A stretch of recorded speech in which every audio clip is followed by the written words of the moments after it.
दोस्तों नमस्कार, मैं अजय पांडे आज फिर से आप सभी का स्वागत करता हूं आपके अपने YouTube channel A to Z stories में। बाबा गोरखनाथ कैसे प्रकट हुए, बाबा गोरखनाथ की क्या कहानी है, आज के वीडियो में हम इसी विषय पर चर्चा करने वाले हैं। बाबा गोरखनाथ कैसे प्रकट हुए, इनकी कहानी भारतीय संतों की सिद्धियों को दिखाती है। बहुत समय पहले की बात है, बाबा मत्स्येंद्र नाथ भ्रमण पर निकले थे। उन्हें बाबा मच्छिंद्र नाथ के नाम से भी जाना जाता है। पूर्व काल के बड़े ही प्रसिद्ध एवं दिव्य योगी हैं। बाबा मच्छिंद्र नाथ से ही नाथ संप्रदाय की स्थापना की।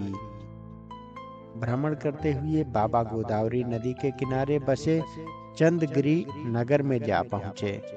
उस नगर में चलते हुए वह एक घर के सामने रुक गए। उस घर के द्वारा उन्होंने कुछ अजीब देखा और उस घर के द्वार खुले हुए थे। बाबा ने वहां खड़े होकर गृहस्थों को भोजन हेतु स्वर लगाए। तभी अंदर से एक महिला निकल कर आई। बाबा को देखते ही उन्हें प्रणाम किया और भोजन लाने अंदर चली गई। जब महिला भोजन लेकर आई तब उसके मुख पर प्रसन्नता नहीं थी। उसने आकर बाबा के पात्र में भोजन रख दिया। उनके मुख की उदासी देखकर बाबा समझ तो गए कि उसके दुखों का क्या कारण है, परंतु उस महिला से उनकी इच्छा जानना चाहते थे। बाबा मत्स्येंद्रनाथ ने उस महिला से उसकी उदासी का कारण पूछा।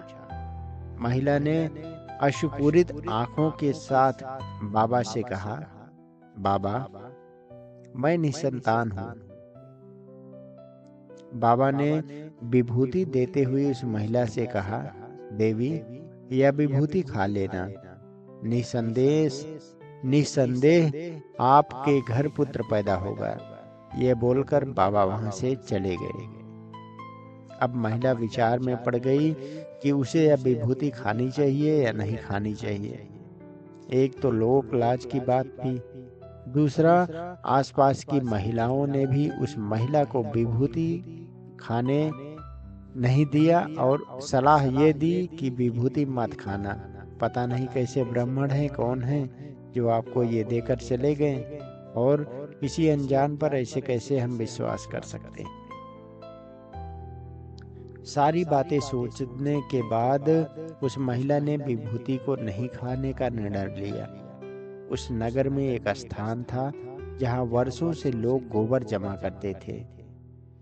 फिर बाद में उस गोबर को खेती में उपयोग करते थे। उसी गोबर के टीले पर जाकर उसने उस विभूति को फेंक दिया। 13 वर्षों बाद बाबा उस नगर में फिर वापस आए। पाने के बाद वह उस महिला के द्वार पर पहुंचे और स्वर लगाया। जब महिला द्वार पर बाहर निकली तो बाबा ने उसे उसके संतान के बारे में पूछा। महिला ने बाबा को बताया कि उसे कोई संतान नहीं हुई है। बाबा ने उस महिला से सच बताने को कहा, क्योंकि वह विभूति अभिमंत्रित थी।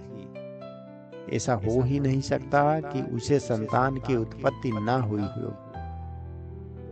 घबराई हुई इस महिला ने धीरे धीरे बाबा को पूरी सच्चाई बता दी। बाबा ने महिला से कहा, ठीक है, तुम मुझे उस गोबर के टीले के पास ले चलो। क्या वहां अभी भी गोबर का टीला है? महिला ने उत्तर देते हुए कहा, हाँ बाबा, अभी भी वहां पर गोबर का टीला है। सालों से हम लोग और सारे मोहल्ले के लोग वहां गोबर जमा करते हैं। महिला बाबा को गोबर के टीले के पास ले गई। अलख निरंजन। वहां पर पहुंचकर बाबा ने जोर से स्वर लगाया, अलख निरंजन। बाबा के स्वर लगाने के कुछ समय बाद गोबर के टीले के बहुत अंदर से एक बालक निकला। महिला और गांव वाले गोबर के अंदर से निकले बालक को देखकर अचंभित रह गए। वो बालक लगभग 12 वर्ष का था। जब बाबा उस बालक को ले जाने लगे तब महिला ने मना करते हुए कहा कि अब वह इस बालक को हमें दे दे। लेकिन बाबा ने मना करते हुए उस महिला से कहा कि अब वह इस बालक के प्रति अधिकार नहीं रखते हैं। अब बालक का पालन पोषण, शिक्षा दीक्षा बाबा स्वयं करेंगे। 12 वर्षों तक गोबर में रक्षित रहने के कारण इस बालक का नाम गोरक्ष पड़ा। यह बालक बड़े होकर बाबा गोरक्षनाथ एवं बाबा गोरखनाथ के नाम से प्रसिद्ध हुए। दोस्तों, आप तो वैसे भी जानते हैं कि बाबा गोरखनाथ कितने बड़े सिद्ध योगी थे और आज भी गोरखनाथ मठ में गोरखपुर में उनके वो जगह है जहाँ पर बाबा गोरखनाथ प्रसिद्ध हुए और जहाँ पर उन्होंने अपने आगे के जीवन की लीलाओं को रचा। तो दोस्तों, आज की इस वीडियो में हमने जाना कि बाबा गोरखनाथ कैसे प्रकट हुए और उनके पीछे की कहानी क्या थी। अगर वीडियो अच्छा लगा हो तो कृपया मित्रों में जरूर शेयर करें। मिलेंगे हम आपको एक नई वीडियो में एक नई रोचक जानकारी के साथ।